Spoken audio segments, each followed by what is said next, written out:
നല്ല ടേസ്റ്റിയും അതുപോലെ എളുപ്പത്തിലും തയ്യാറാക്കിയെടുക്കാൻ വേണ്ടി പറ്റുന്ന നല്ലൊരു പലഹാരത്തിൻ്റെ റെസിപ്പിയാണ് ഇന്ന്.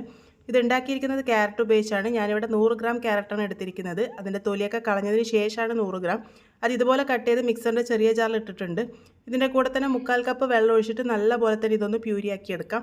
ഈ ഒരു ക്യാരറ്റ് പ്യൂരി അളന്ന് നോക്കുമ്പോൾ ഏകദേശം 1 കപ്പാണ് കിട്ടിയിരിക്കുന്നത്. ഇതിൻ്റെ കൂടെ തന്നെ 1/2 കപ്പ് വെള്ളം കൂടെ ഒഴിച്ചു കൊടുത്തിട്ടുണ്ട്.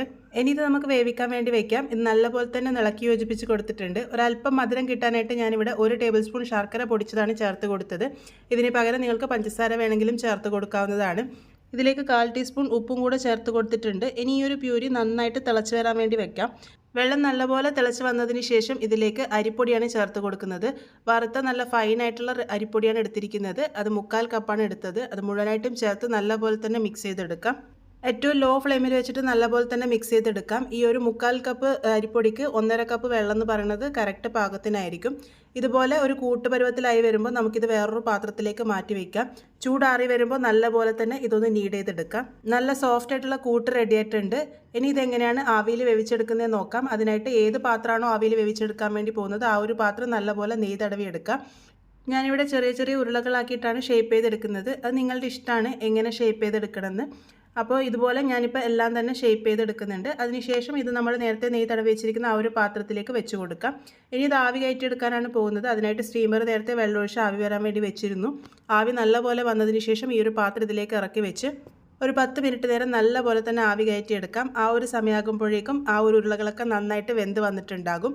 ഇതൊരു കവറിങ്ങും കൂടെ ചെയ്തെടുത്തിട്ടാണ് ഞാനിവിടെ റെഡിയാക്കി എടുത്തത്. അതിന് വേണ്ടിയിട്ട് ഒരു പാനിലേക്ക് 1 ടീസ്പൂൺ നെയ്യ് ചേർത്ത് കൊടുത്തിട്ടുണ്ട്. നെയ്യ് ഒന്ന് ചൂടായി വരുമ്പോൾ ഇതിലേക്ക് 1 കപ്പ് തേങ്ങ ചിരകിയത് ചേർത്ത് കൊടുത്ത് ഒന്ന് ചെറുതായിട്ട് ഫ്രൈ ചെയ്തെടുക്കാം. ഇതിൻ്റെ കൂടെ തന്നെ 1 ടേബിൾ സ്പൂൺ വെളുത്ത എള്ളും കൂടെ ചേർത്തിട്ടുണ്ട്. ആ ഒരു തേങ്ങയുടെ കളറൊന്നും ഒരുപാട് മാറേണ്ട ആവശ്യമില്ല. ചെറുതായിട്ടൊന്ന് ഫ്രൈ ചെയ്തെടുത്താൽ മാത്രം മതി.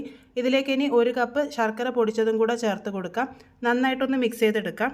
ഇതിലേക്ക് 1/4 കപ്പ് വെള്ളം കൂടെ ചേർത്ത് കൊടുത്തിട്ടുണ്ട്. ഇനി എല്ലാം കൂടെ നന്നായിട്ടൊന്ന് മിക്സായി യോജിച്ച് വരണം. ആ ഒരു തേങ്ങയും ശർക്കരയൊക്കെ നന്നായിട്ട് യോജിച്ച് വരണം. അപ്പോൾ നല്ല പോലെ തന്നെ ഒന്ന് മിക്സ് ചെയ്തെടുക്കാം. ഇതിപ്പോൾ നന്നായിട്ട് തന്നെ ഒന്ന് യോജിച്ച് വന്നിട്ടുണ്ട്. ഇതിലേക്ക് ഇനി ഏറ്റവും അവസാനമായിട്ട് 1/4 ടീസ്പൂൺ ഏലക്കാപ്പൊടി കൂടെ ചേർത്ത് കൊടുക്കുന്നുണ്ട്. നല്ലൊരു ഫ്ലേവറിനായിട്ടാണ്. ഇഷ്ടമുണ്ടെങ്കിൽ മാത്രം ചേർത്താൽ മതി. എല്ലാം കൂടെ നന്നായിട്ട് മിക്സ് ചെയ്തെടുക്കാം. ഇനി ഇതിലേക്ക് നമ്മൾ നേരത്തെ വേവിച്ച് വെച്ചിരിക്കുന്ന ആ ഒരു ഉരുളകളും കൂടി ഇട്ട് കൊടുക്കാം. എന്നിട്ട് നല്ല പോലെ തന്നെ ഒന്ന് കോട്ട് ചെയ്തെടുക്കാം. ഈ ഒരു ശർക്കര തേങ്ങ പാനിയിൽ നന്നായിട്ട് തന്നെ അതൊന്ന് യോജിച്ച് വരണം. ഏറ്റവും ലോ ഫ്ലെയിമിൽ വെച്ച് നല്ല പോലെ തന്നെ ഒന്ന് മിക്സ് ചെയ്തെടുത്തോളൂ. ഇപ്പോൾ അതായത് ഇപ്പോൾ പാകത്തിന് റെഡി ആയിട്ടുണ്ട്. നല്ല പോലെ തന്നെ കവർ ചെയ്ത് വന്നിട്ടുണ്ട്. നമ്മളുടെ പലഹാരം ഇവിടെ റെഡി ആയിട്ടുണ്ട്. ഉരുളകളൊക്കെ നല്ല സോഫ്റ്റ് ആയിട്ടാണ് ഇരിക്കുക. അതിൻ്റെ ആ ഒരു കവറിങ്ങും കൂടെ വരുമ്പോഴാണ് ഈ ഒരു പലഹാരത്തിൻ്റെ രുചി ഒന്നും കൂടെ കൂടുന്നത്. ഈ ഒരു കവറിങ് ഇല്ലാതെ നിങ്ങൾക്കിത് തയ്യാറാക്കി എടുക്കാവുന്നതാണ്. ട്രൈ ചെയ്ത് എന്തായാലും ഫീഡ്ബാക്ക്സ് പറയൂ കേട്ടോ.